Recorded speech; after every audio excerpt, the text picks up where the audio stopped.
What's up, everybody? This is Chris at A Reader's Journey, and today I'm going to be talking about what I think is probably the most underrated or underappreciated series in the fantasy genre, and that is the Divine Cities Trilogy by Robert Jackson Bennet. So while I have seen a few booktubers talk about this series, like Petrick Leo praises it pretty highly, and then Peru's Project, I've seen she really loves this author. I haven't seen too many people other people that I follow talk about this series, and I think that's a mistake. I think more people should be reading this series. I think it's incredible, and I know Robert Jackson Bennet is getting more well known in the last few years because of the Founders Trilogy, which I've only read the first book there, Foundry Side, and then Tainted Cup, which again I haven't read, but I really want to. I think this, it's definitely my favorite work by him that I have read. But just in general, I think that this series is so unique and there's nothing else exactly like it in the fantasy genre that more people should be reading it and should be talking about it. And it is a completed series, completed trilogy, so it's not super long. You don't have to worry about wait for more books to come out. But anyway, and I just finished the third book, City of Miracles, and it's kind of why I'll probably focus on that book a little bit more in this, without giving any spoilers. I don't really plan on giving spoilers for the trilogy. I'll try anyway, because the third book is what I just read, and that's my most recent experience here, and it was amazing. But I just thought I would make a video about the trilogy as a whole, and yeah, I'll just get started. So what is this series about? So it's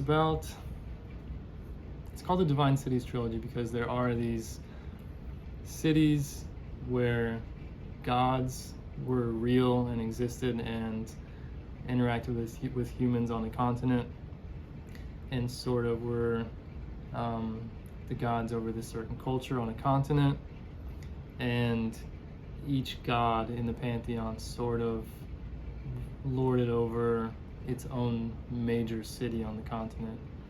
So yeah, the divine cities, and these gods in this culture were sort of, with the gods on their side, conquered the known world, colonized them, oppressed them.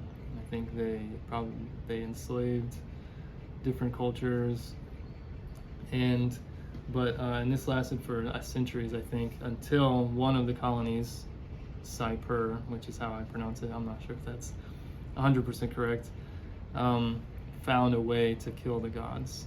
They found this material or this technology where they could actually fight back, and there was a general that led a movement into the continent, and they were able to kill the gods. And then this country, this small island country,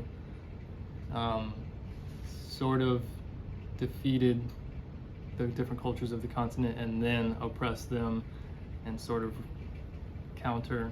colonize them. But anyway, that's the basic setup for the world. But the story in book one starts about a generation or two after that has happened.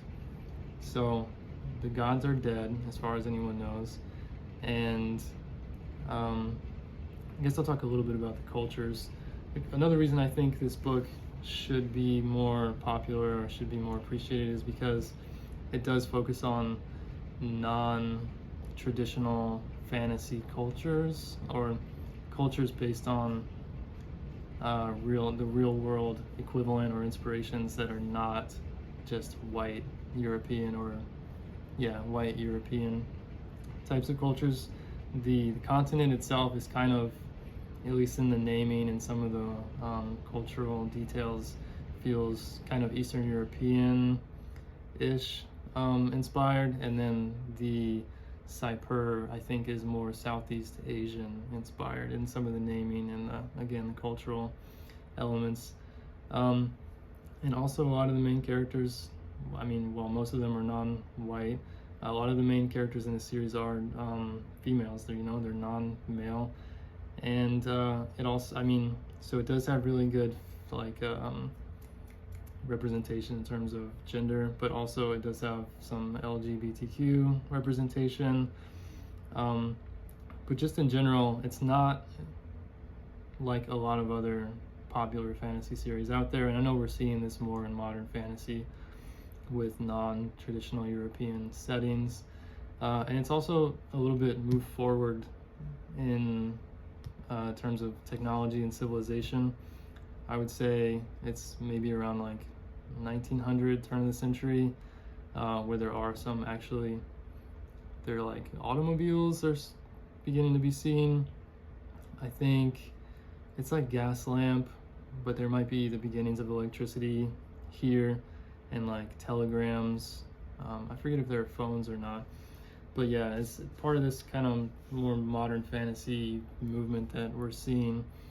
I think it's one of the best examples where it's that non-traditional, non-white European sword and sorcery, which again, I love classic fantasy, but I think that this really moves the genre forward in a lot of meaningful ways. That being said, the author is, as far as I know, a straight white American male.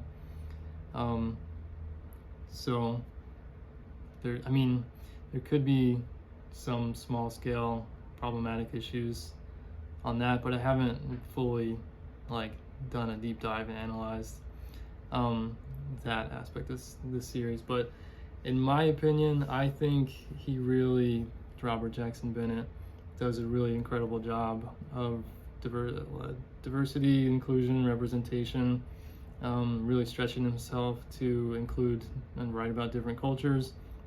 I've watched some interviews with him, and I think he's really interested in international politics and just history in general, like different cultures colonize each other over time, and then this does have, I'll get into the plot and the characters, but really deep, powerful, important themes, I think, as far as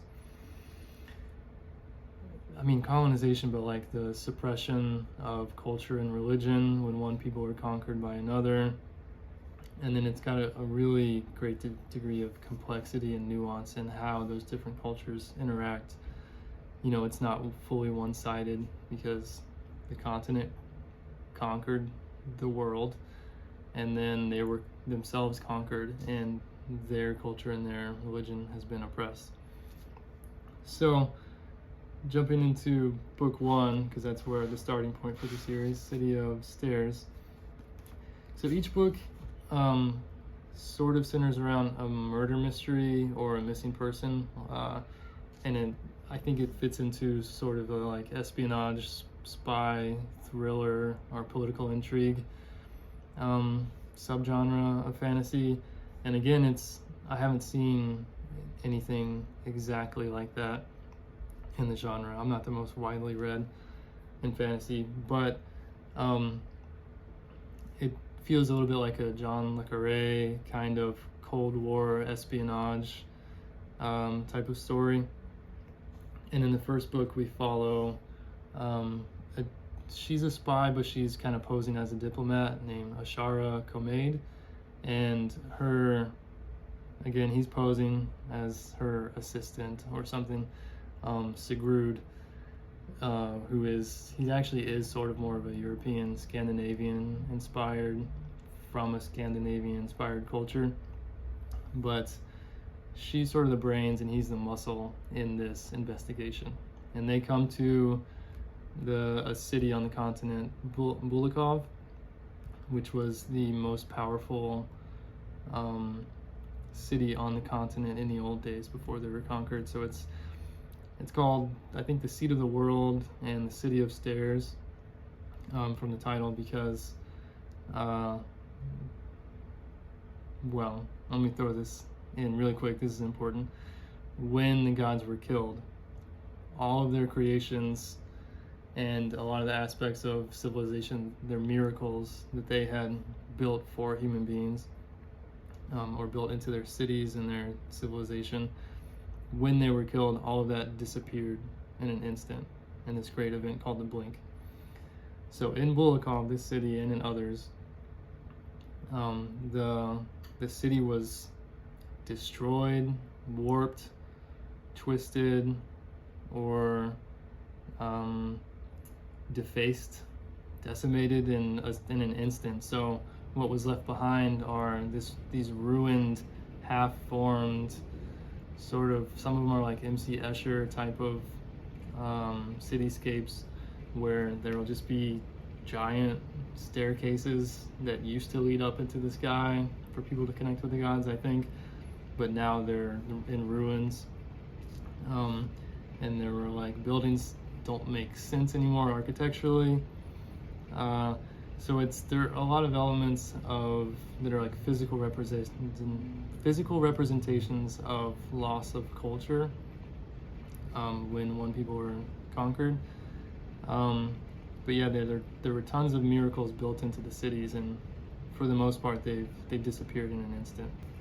But anyway, in book 1, Ashara, or she goes by Shara, and Sigrud, they're one of my favorite like duos in fantasy. She is kind of like that George Smiley from Tinker Tailor. Very quiet, very what's the word I'm looking for? Sedentary or reserved, intellectual, cerebral. Cerebral is probably the best word. She's like hyper intelligent, fascinated by history, fascinated by the gods, and religion and culture. I love the characters the 2 main characters in this book, and a lot of the side characters are really great too. But Shara is such a cool main character. This like quiet, cerebral investigator / spy. And then Sigrud, who's the muscle. He's like, I don't know, 6.5 feet tall. Like, he's mysterious. He's kind of what's the word I'm looking for? Terse in his dialogue. He's the foreigner here. He's from a culture to the north, so he's kind of the outsider. So he speaks with an accent, and he's very sort of gruff or brusque, although you can tell he's intelligent too. He protects Shara and takes care of any of the physical threats that pop up in their investigation. So she's the brains, and so we get the espionage elements of the story through her for the most part. But then Sigrud, anytime any violent circumstances come up, he's the one to handle it. And Sigrud is so badass and so cool, and all of his characterization is really cool. Like, he wears a glove on his left hand because he has a scar that might be a divine curse or miracle. Hopefully that's not too big of a spoiler. But he's got a really cool backstory. There's some action scenes where Sigrud is the point of view character. For the most part, I think it's Shara, but Sigrud has some point of view chapters or scenes, and some action scenes, like car chases. He comes from sort of like a Scandinavian or Nordic culture where like seafaring. So at some point he has to fight a sea monster in the city that gets let loose, and it's like the action scenes are incredible. The espionage investigatory scenes are really cool. So it's really well balanced and well paced, because we will get this investigation part to the story where we're turning the page to find out what they learn and solve the murder, but then also like these violent extremists start trying to take out Shara and Sigrud, and it's just so cool. Yeah, so that's kind of the setup for book 1, and I think it's got one of the biggest, most explosive, dynamic climaxes of any book 1 I've ever read. Like, it goes big. It does not wait around for book 2 or save any of the more like bombastic, explosive action scenes for later in the series. I would even argue that that book 1 could stand on its own for a lot of reasons. But yeah, City of Stairs is incredible. I would highly or strongly encourage anyone who likes fantasy but wants something a little bit different, something a little bit new or out of the ordinary, to pick this up. If you like spy thrillers, if you like espionage, if you like just a different setting, other than classic traditional fantasy, I would strongly encourage you to pick this book up. And yeah, it could really stand on its own, honestly. But that being said, book 2 picks up with a different character, and it picks up a few years after the events of book 1. Another reason why I love this series is because there is variety, or there are differences between each book that make each book stand out from the previous or from the series as a whole.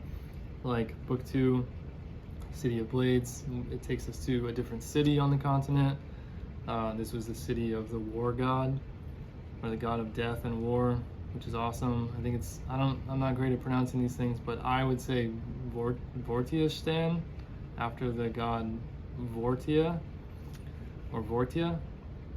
Again, I don't know if I'm pronouncing any of this correctly, but we're going to this city that was centered around and partly built by the god of death and war. And our protagonist and our point of view character in book 2, who is a side character in book 1, is like this great general of Cypher, Turian Molagesh, and who is a woman character. And I think it's one of the best book 2s I've ever read. And it's so different from book 1 while still retaining the elements of the series that I loved from book 1, like the mystery element, where book 1 is murder mystery. I'm pretty sure book 2 is a missing person. But City of Blades, it's one of the best book 2s I've ever read. It has some of the best action scenes I've ever read. Like again, it's like the gods are dead, but are they really? Where aspects of that war and death god start popping up, and we're pretty sure that god is dead, but for some reason there are some lingering threats related to it that start popping up in the city. And I mean, it is as epic in scope as the first book, but also while being contained to one specific setting, which is this city, which I love about these. They're so focused thematically, but also, geographically, but the theme of each book is so strongly tied to the setting, which is, I think, a really strong point of the series. I know some bigger fantasy series, I get a little detached, or I get a little bit, they kind of meander, and I feel like the setting can get a little detached from theme and from character, so that it feels a little unfocused. But here, it's each book and each city and each protagonist is so strongly tied to the story that they are in.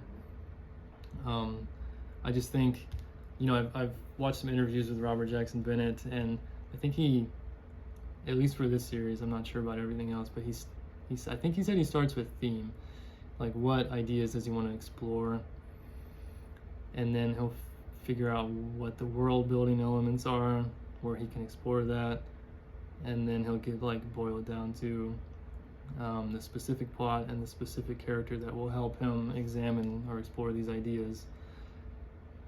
And I think he does an incredible job of that in the series and each book in this series. So yeah, book 2 is amazing. It stands pretty well on its own, but obviously if you've read book one, you'll understand the world a lot better. You'll have some background on this main character and her connections to other people in the world, and you'll understand the world a lot better, the recent events, I should say. And then most recently, I just finished City of Miracles, and I won't say who the protagonist is and the point of view character in this book is, because I think that might be a spoiler in itself, but it's one of my favorite characters from the series so far. Gets their own book, and this one actually jumps around to a few different cities, which makes sense to me because it is the finale of this trilogy. And so I think the author I think it made sense for the story to bounce around to a few different cities, but we are introduced to new cities here. There's the city of, I think it was the nature god Ahanis. So we go to Ahanistan.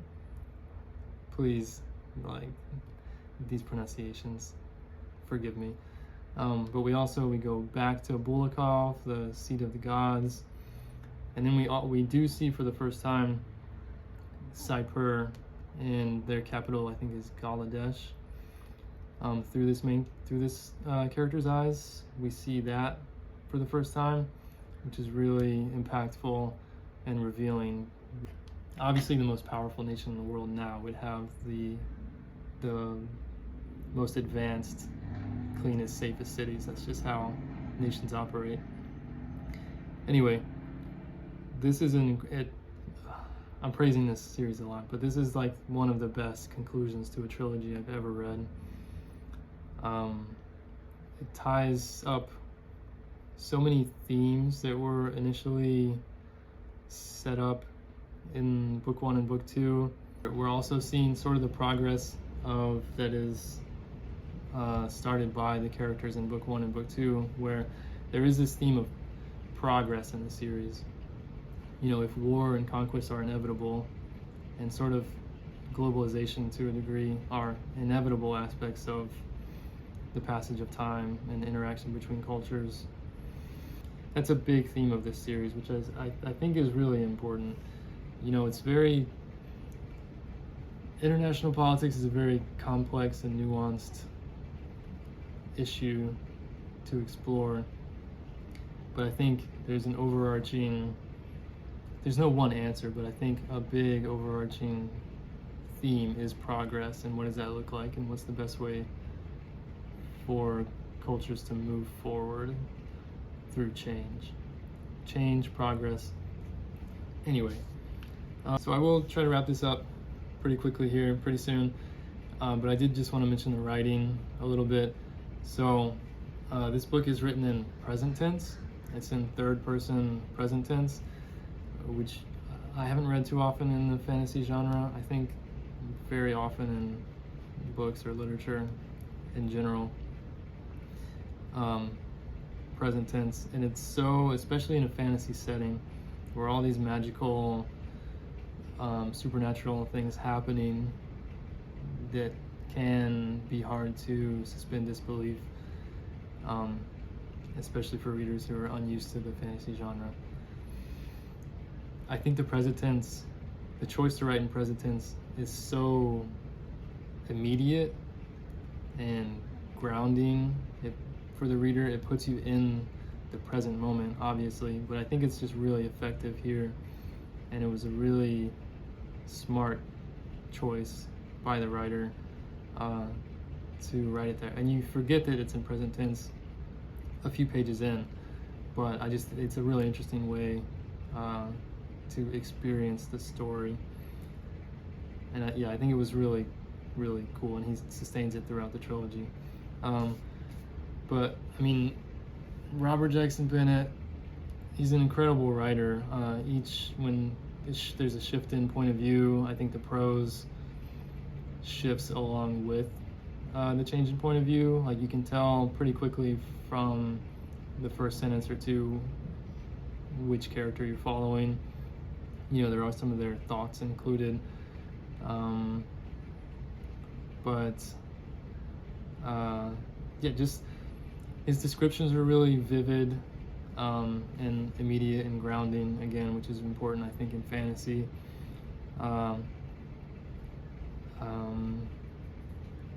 think he has a really good sense of his characters and you can see that through dialogue, through action, when we're in their head or over their shoulder, in their point of view. I think how they perceive the world is really well incorporated into the text.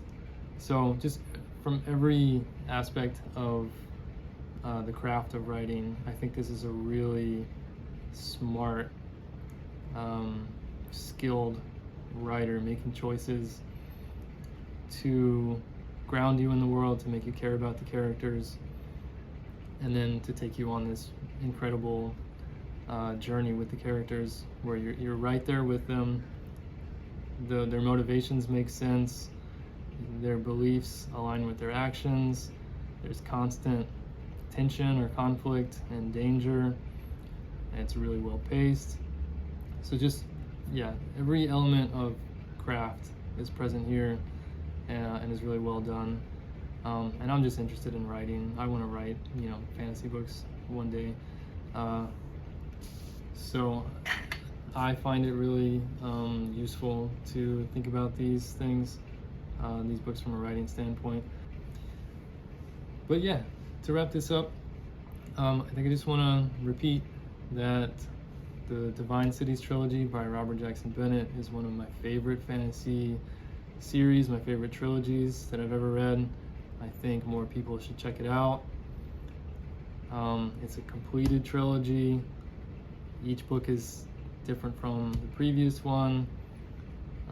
Each one I think is incredible. If you're looking for something that has magical or fantastical elements, but you're kind of tired of reading the same kind of story, or the same setting and the same characters, I really think this is a series that you should pick up. If you're looking for a new fantasy author, if you're looking for a new type of series, then I would pick up the Divine Cities trilogy by Robert Jackson Bennett. If you have any thoughts, if you have any, I guess, non-spoiler favorite characters, favorite moments in the series, which book you like the most, let me know. I really want to talk about this series with more people. So in addition to trying to encourage more people to read it, I just want to talk to people about it. So if you have any thoughts that won't spoil anything for other people, let me know in the comments or send me a message, I guess. If you've gotten this far, thank you for watching. I've wanted to make this video for a long time, but I had not finished the series. So I've been really excited to talk about this. Hopefully more people will read it and we'll talk about it. So thank you for following along with my reading journey, and good luck and have fun on your own. Thanks.